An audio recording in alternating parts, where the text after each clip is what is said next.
জীবনে কোনোদিন ব্যভিচার করবেন না, জীবনে কোনোদিন জিনার কাজ সংগঠিত করবেন না।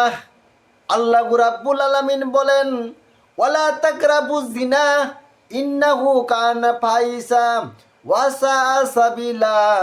তোমরা ব্যভিচারের কাছেও যেও না, নিশ্চয়ই তা অশ্লীল ও মন্দ পথে নিয়ে যায়। তুমি যদি ব্যভিচারের কাছে যাও তাহলে তোমাকে অশ্লীল ও মন্দ পথে নিয়ে যাবে। আমার ভাইয়েরা ও আমার বোনেরা, এই ব্যভিচার করা থেকে তোমার জীবনকে, তোমার যৌবনকে হেফাজত করতে হবে।